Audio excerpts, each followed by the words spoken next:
Tulsi weighs in on the airstrike. Let's talk about it, y'all. Middle America.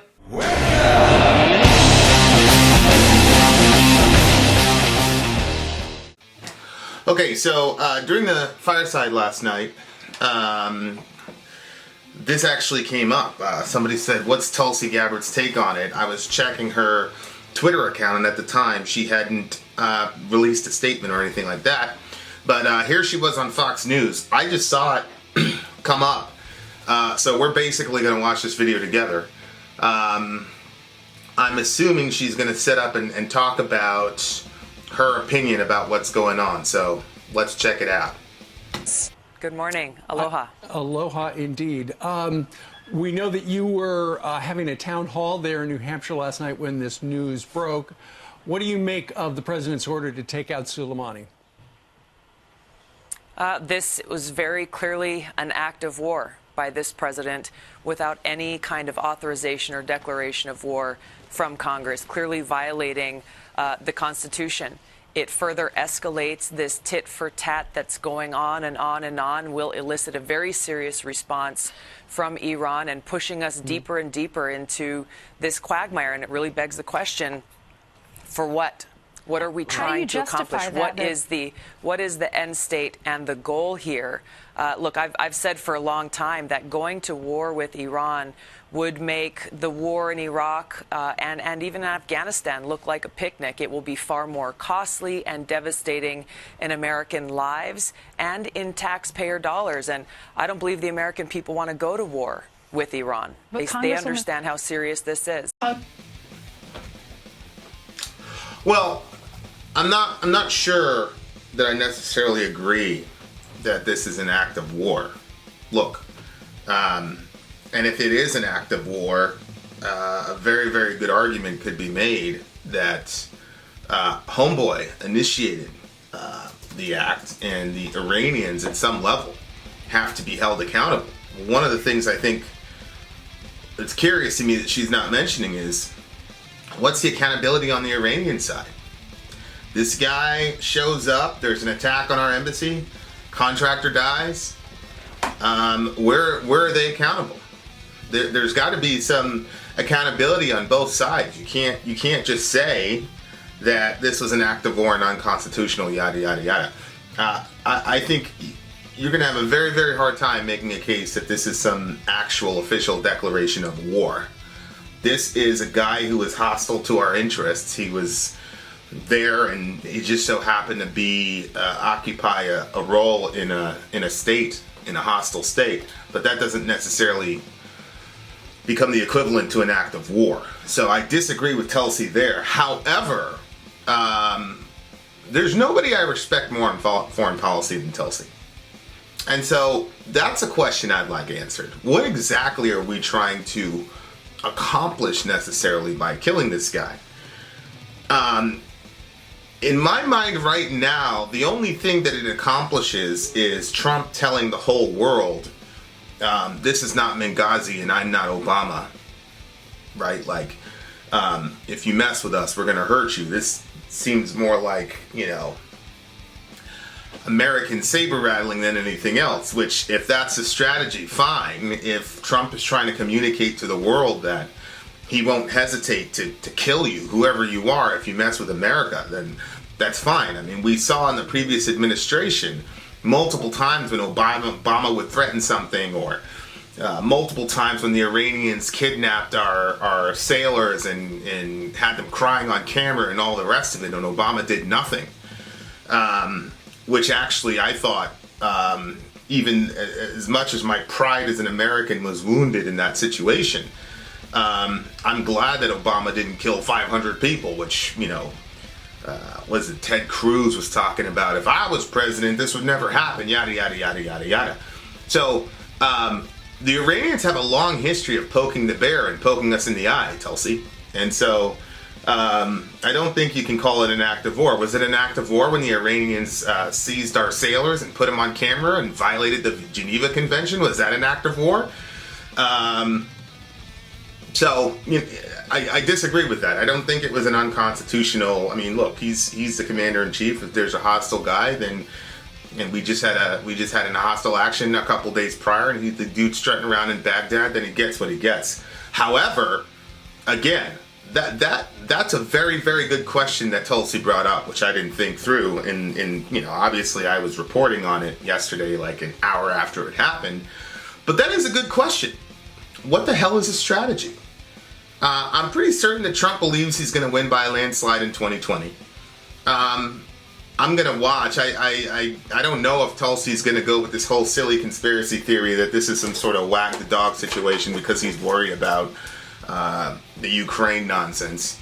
I mean, good night. I mean, you've got Democratic lawyers, one of the lawyers that was testifying for the Democrats during the impeachment hearing, saying that Trump isn't even actually impeached because Pelosi's playing games with the process. So I don't know if Tulsi's going to address that or not, but that is a question I would like answered. What is the actual strategy here, Mr. Trump? Other than just plain old ego and American saber rattling and, it's a long time coming type of stuff. So let's watch the next part. Congresswoman, how do you justify it when you look at the statistics? The State Department says 70% of all U.S. deaths in Iraq from 2003 to 2011 were orchestrated by Soleimani. I mean, when they attack our embassy, are we supposed to just stand by and let the Iranian-backed militias invade our territory and possibly kill Americans? Whoa. Well, first of all, I want to see what Tulsi says about that 70% number. If that number is true, I'm very, very reticent to trust everything that the government says, especially as regards to this stuff. Had anybody else heard this number, that 70% of our guys were dying because of Iranians? Like, really? This is the first I'm hearing this. Now, look, I know what we've historically been in lots of conflicts with the Iranians. I don't think the Iranians are Boy Scouts, and I don't think they like us, at least not at the governmental level. But now all of a sudden, we're attributing 70% of all U.S. deaths in Iraq to Iranians. Well, I'll attribute 100% of all U.S. deaths in Iraq to the U.S. government going into an area we had no business going into. How about that? But that's a separate issue. Did you catch the other thing? Them invading our territory? Iraq is not our territory. Iraq belongs to, wouldn't you know it, the Iraqis. That's their territory. You know what our territory is? The United States, Guam, Puerto Rico. That's our territory. Iraq is not our territory. The Iranians have never invaded our territory at all. But here, this is the mindset of the right, that anywhere we decide to go and set up shop is our territory. This is madness. I don't know if anybody else caught that. I mean, like I said, I'm just now looking at this, but that's crazy to me. It's not our territory, young lady.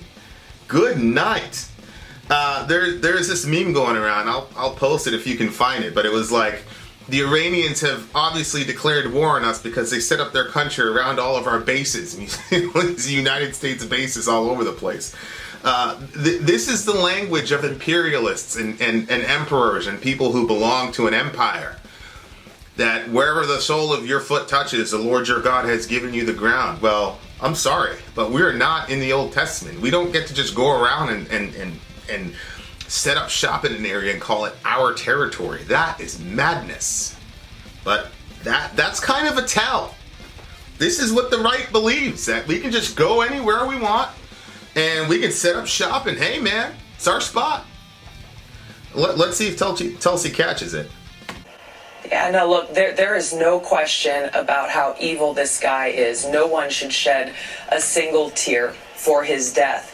But that's not really the question here. The real question is, what are we trying to accomplish here in this country, and where will this decision that this president made to escalate these tensions and this crisis and commit this act of war without congressional authorization, it will lead us to an outcome that actually further undermines our national security and needlessly sends more of our troops into harm's way. You know, Trump talked a lot in his campaign for the presidency, and even since he's been in office, about how he wants to end forever wars, but his actions tell a different story. Just since May of last year alone, May of 2019 alone, we've seen more than 15,000 U.S. troops, additional U.S. troops being deployed across the Middle East. All of these actions pushing us closer and closer to this war with Iran. And this step that he just took last night seriously escalated the situation. Well, she's right. This did escalate the situation. I'm very, very skeptical about the idea that the Iranians are going to go on a full-out, all-out assault on America and America's interests in the world. But again, I just have to ask Tulsi.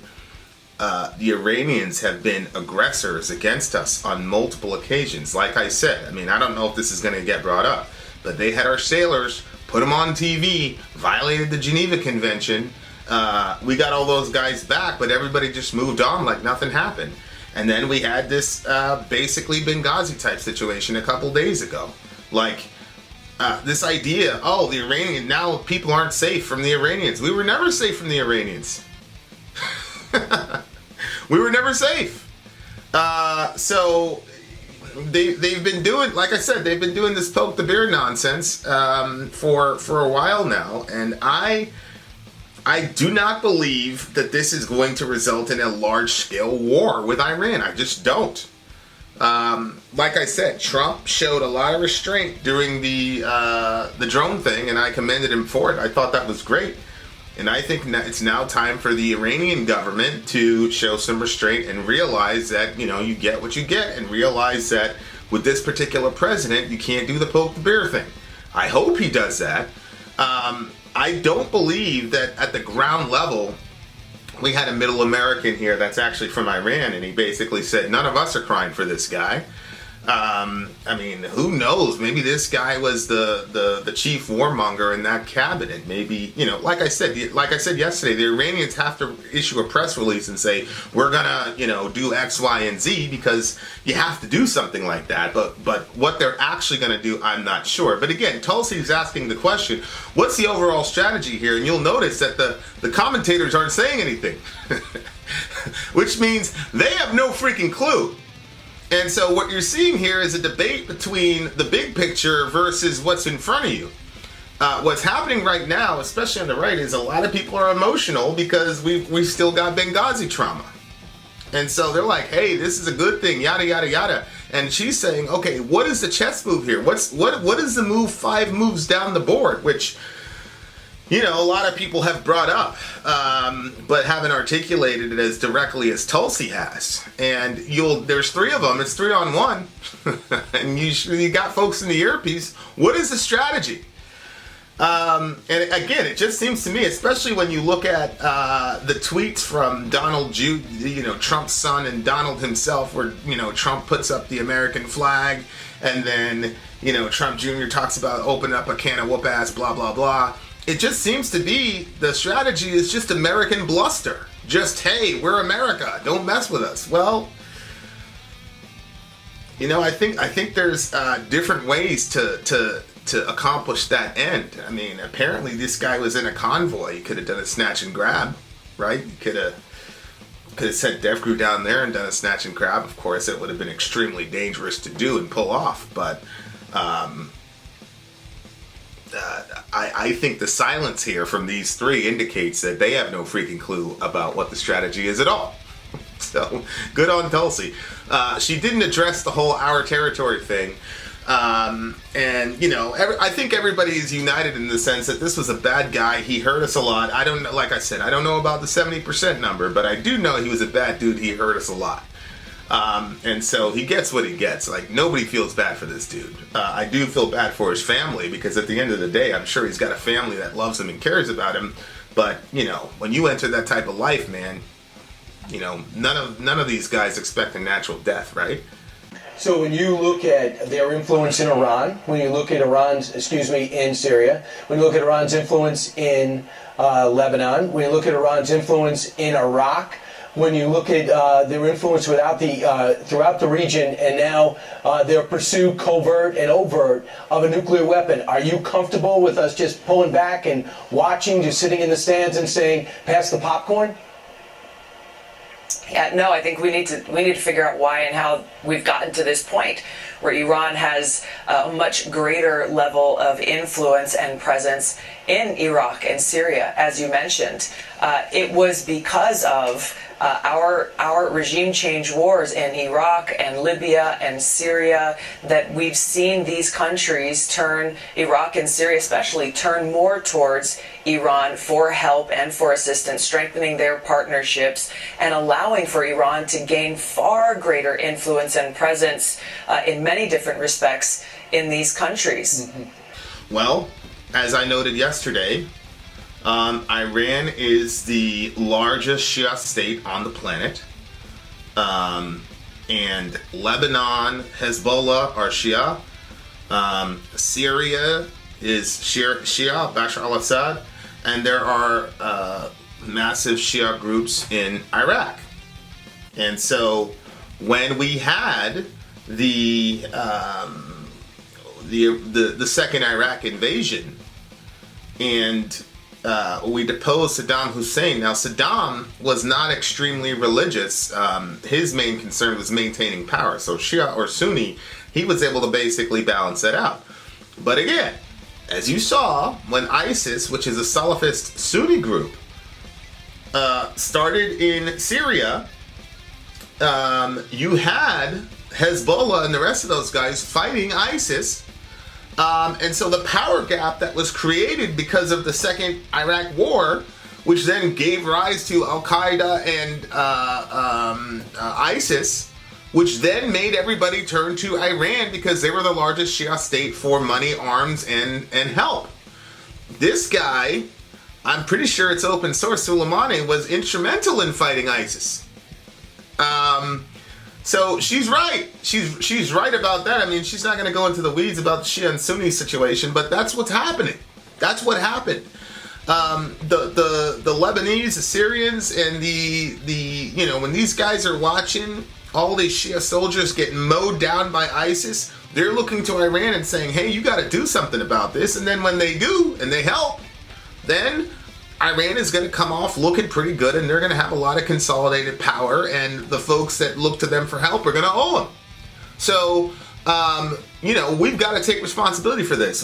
On the right side, we invaded Iraq, which started this whole thing. We left a giant power gap in there. And then on the left side, you had Obama and Miss Clinton with the Arab Spring, with her, we came, we saw, we killed him in regard to Gaddafi.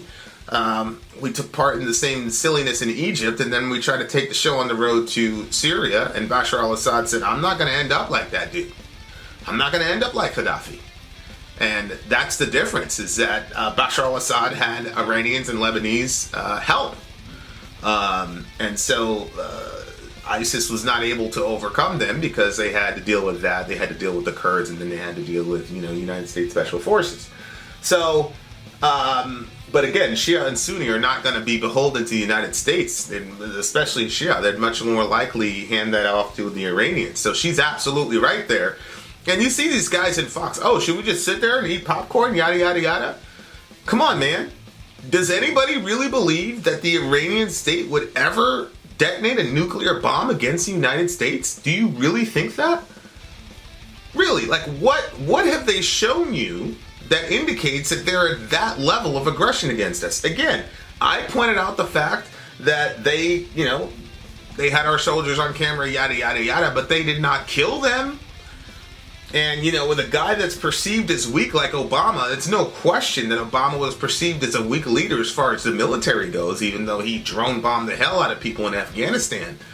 But he was not perceived as a guy that you necessarily didn't want to mess with. They didn't kill those sailors. So who really believes that the Iranians are going to do that? I mean, this guy's trying to make the argument that killing this guy is going to somehow stymie Iranian nuclear proliferation. Hello, the only thing that would do, I don't understand Fox News at times. The only thing that would do would be to instigate nuclear proliferation. It's not like the Iranians are going to say, well, our top, intelligence / special forces guys is dead, so now we've got to get rid of the nuclear program. Good night.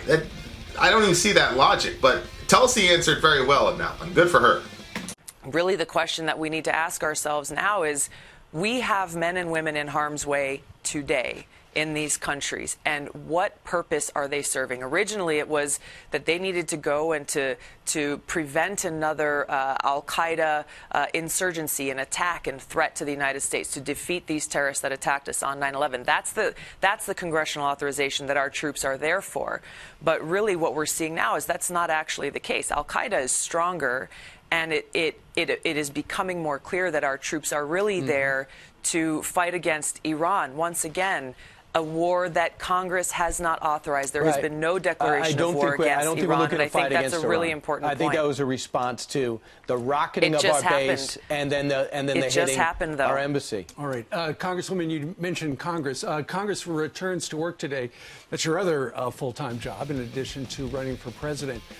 You know, a lot of people are looking in at Nancy Pelosi and wondering what exactly is happening with impeachment. She still hasn't turned over the articles to the Senate, as is required by the Constitution. And now we hear that Josh Hawley from the great state of Missouri, the senator there, on Monday is going to essentially say, you know what, let's move to remove these because let's throw them out because the House is playing politics with this. I haven't seen what Senator Hawley has done, but I will just say what I've said really all along is that this impeachment has only proven to further strengthen Trump. It's increasing the likelihood that it'll be harder for us to defeat him. It'll increase the likelihood that Republicans take the House and the Senate, which I don't think is a good thing for the country. I'm running for president, and I believe that we can remove him from office at the ballot box. We can defeat him at the election in 2020 so that we can bring people together in this country and actually bring about that positive change, usher in that new era of opportunity and respect and equality for all Americans. That's what I'm working towards. Are you? Okay, now they're talking about impeachment, and I don't really have any interest in impeachment. She asked the question 3 times. What's the strategy? No answer. It's because they have no idea what the strategy is. And I am not confident that Mr. Trump knows what the strategy is either, other than to put up the American flag and do the rah-rah thing and stoke up feelings of patriotism so that we get blinded to the fact that you don't have an endgame strategy with these folks. Look, like I said, I see it from both sides. I see I would have loved. This is why we need Tulsi, at least as a Secretary of State. I wish, if I could have a magic lamp, I wish Tulsi would be our Secretary of State, because she would be in that room and saying, "Yep, he's an evil guy. He's an evil bastard. Yep, he deserves to die. But what is the end game here? What is this going to look like 2.5 years from now?"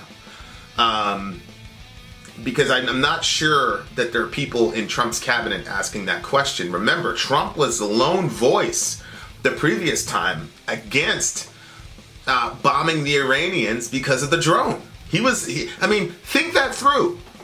In that situation, Trump was the actual voice of reason and restraint.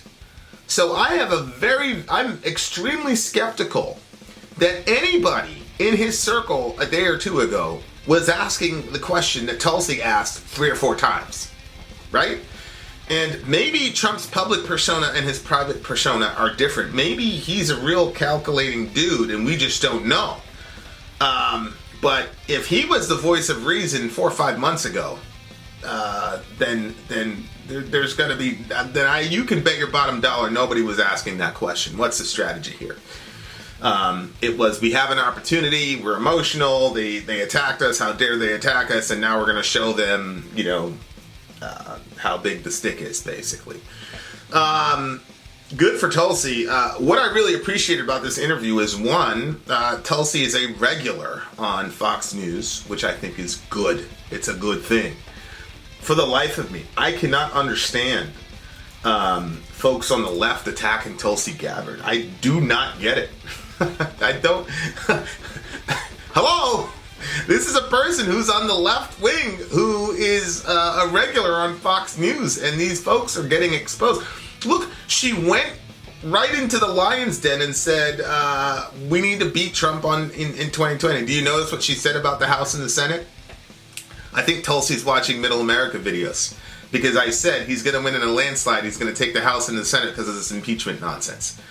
I love what Tulsi said about impeachment, and I'm glad that she voted present. All the you had a bunch of people going crazy about the fact that she voted present because she wouldn't go to the party line. Look, we need somebody like that. We need somebody that's just not going to go and play politics with stuff. That was a shrewd move on her part. I love her for that. Notice, she didn't say we're going to start World War III, and she didn't say that this is a wag the dog because Trump is worried about impeachment. She knows, she's a politically intrepid thinker. She understands that this has actually been extremely helpful to Mr. Trump, and she's keeping everybody's eye on the ball. But as far as the Iranians go, she asked the question 3 times in 3 different ways, and none of these people even attempted to answer the question. Because there is no strategy, and that's the biggest thing this is why I wanted to hear from her, because it's a very, very salient point. If we have no strategy, if you can't point to something and say, okay, this is a long-term gain for us, and especially in my mind, every strategy in the Middle East should be about how we get the hell out of there. That should be the strategy. And so if you look at it through those lenses, you say, okay, does this action promote us getting out by X date? I would love to have an internalized date that Trump and the cabinet have to get us all out of there, get the last boot out of the ground as far as conflict goes, and then you make all your decisions around that goal. Obviously, you don't publish that to the entire world, but at the end of the day, none of these nations, which state on the planet really wants an actual full-scale war with the United States of America? Who? Name them. Good on Tulsi. Loved her wisdom. I disagree that this is some giant act of war. I don't believe that. Trump was well within his rights to kill this guy. So all the Constitution stuff, I really don't think that that's an issue. Or look, if this guy was walking around in Washington, D.C. shooting people, should we go through Congress and all the rest of it to take him out? It doesn't make, no. I'm not with Tulsi on that, but I'm with her on everything else that she said. I just wish that Bernie and the rest of these guys would be more regulars on Fox News. I don't understand why more Democratic folks are not doing this. And I thought Tulsi did a great job. She handled the questions well. She didn't bow into the sarcasm and get down to their level when they're, should we just eat popcorn and all the rest of it? She stayed straight, remained presidential. Man, I'd follow that woman over a cliff, man. She's a real deal, and she's somebody I would want in a room with folks like the Iranians and the Russians and the Chinese. I want her in the room because this is a type of leadership we need. This is a type of leader. This is somebody who's willing to speak to the enemy, speak respectfully to the enemy, while at the same time holding to her principles and not getting down to the level of silliness and the quibbling that you see so much in our political milieu, especially at the initiation of the Trump era. I think Trump would struggle mightily in a debate with Tulsi Gabbard because she carries herself with too much dignity to get down to Trump's level. And she's got too much cachet for him to just simply insult and all the rest of it that he did to Hillary. So I think she's great. Obviously, the Democratic establishment is not going to allow her to do a fair shot to actually have her voice be heard. It is what it is.